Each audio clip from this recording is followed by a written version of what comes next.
நமஸ்காரம். 1000 நாமங்கள் 1000 கதைகள் 298வது திருநாமம் காமாய நமக. இறைவனின் அழகில் ஆழ்வார்கள் அதிகமாக ஈடுபடும்போது அவர்களுக்கு இயல்பாகவே பெண் தன்மை வந்துவிடும்.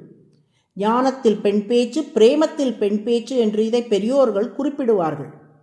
இவ்வாறு கவிஞர் தன்னை ஒரு பெண்ணாகவும் இறைவனையே தன் நாயகனாகவும் கொண்டு பக்தி இலக்கியம் பாடுவதை நாயகநாயகி பாவம் என்பார்கள்.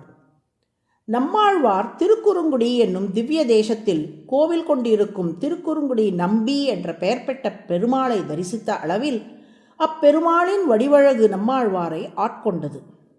அதனால் நம்மாழ்வாருக்கு பெண் பாவம் வந்துவிட்டது. பராங்குச நாயகி என்னும் பெண்ணானார் நம்மாழ்வார்.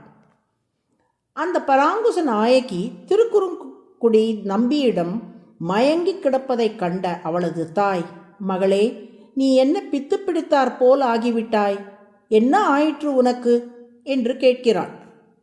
நான் திருக்குறுங்குடி நம்பியை மணந்து கொள்ளப் போகிறேன் என்று பதிலளிக்கிறாள் நாயகி.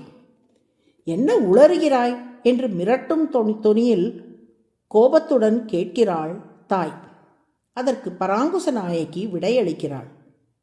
எங்கனேயோ அன்னை மீர்காள் என்னை முனிவது நீர், நங்கள் கோல திருக்குறுங்குடி நம்பியை நான் கண்டபின் சங்கினோடும் நேமியோடும் தாமரை கண்களோடும் செங்கனிவாய் ஒன்றினோடும் செல்கின்றது என் நெஞ்சமே. தாயே, நீ என்னை நோக்கி கோபம் கொள்வதால் எந்த பயனும் இல்லை. நீ திருக்குறுங்குடி நம்பியின் மீதும் அவனது அழகின் மீதும் தான் கோபம் கொள்ள வேண்டும் என்கிறாள் நாயகி. நான் ஏன் திருமால் மேல் கோபம் கொள்ள வேண்டும் என்று அன்னை கேட்க, அவன் இவ்வளவு அழகாக இருப்பதால் தானே நான் அவனிடம் மயங்கினேன். இதில் என் மீது தவறில்லை, அவன் அழகின் மீது தான் தவறு. எனவே அவனிடம்தான் நீ கோபம் கொள்ள வேண்டும் என்கிறாள் நாயகி. இப்படி காதல் செய்வது நம் குல வழக்கத்துக்கு தகுமோ என்று கேட்கிறாள் அன்னை. நான் யாரோ பரபுருஷனையா காதலிக்கின்றேன்? பரம புருஷனான திருமாலைத்தானே காதலிக்கின்றேன். இதில் என்ன தவறு? அவனது அழகை நீங்களும் பாருங்கள். அவனை பற்றி மனத்தால் நினைக்கும் போதே அவனது சங்கும் சக்கரமும் செந்தாமரை கண்களும் சிவந்த வாயும் என் மனக்கண் முன்னே உருவெளிப்பாடாக வந்து தோன்றுகின்றன. என் மனதை அவை கொள்ளை கொள்கின்றன என்கிறாள் பராங்குச நாயகி. நாங்களும் தானே திருக்குறுங்குடி கோவிலுக்கு செல்கின்றோம். நாங்களும் தானே அதே நம்பியை தரிசனம் செய்கின்றோம். எங்களுக்கெல்லாம் இத்தகைய உணர்வுகள் வரவில்லை. உனக்கு மட்டும் ஏன் இப்படி எண்ணத் தோன்றுகின்றது என்று பரிவுடன் கேட்கிறாள் அன்னை. அதற்கு பராங்குச நாயகி, என் நெஞ்சினால் நோக்கி காணீர் என்னை முனியாதே என்று விடையளிக்கிறாள். அதாவது, உங்கள் நெஞ்சால் பார்த்தால் என் நிலை உங்களுக்கு புரியாது. என் நெஞ்சை இரவலாக உங்களுக்கு தருகிறேன். என் நெஞ்சை கொண்டு நீங்கள் திருக்குறுங்குடி நம்பியை கண்டால் மின்னு நூலும் குண்டலமும் மார்பில் திருமருவும் மண்ணு பூணும் 4 தோளும் வந்தெங்கும் நிற்குமே.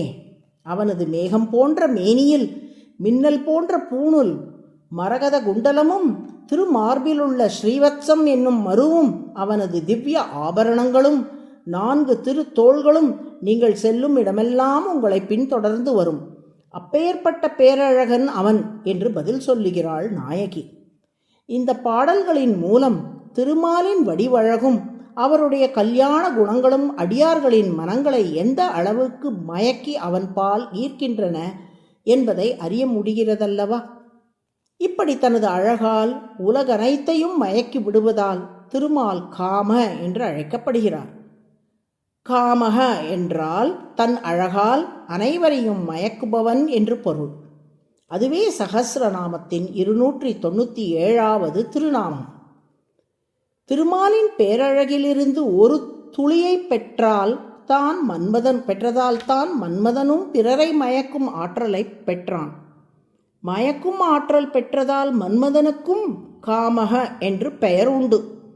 எனினும் அந்த மன்மதனுக்கும் அத்தன்மையை அளித்தவராக மன்மதனாக திருமால் திகழ்கிறார் என்பதையே காமக என்று இத்திருநாமம் உணர்த்துகிறது.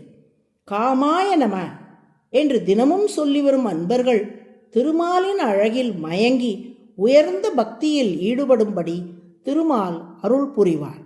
நாராயண நாராயண.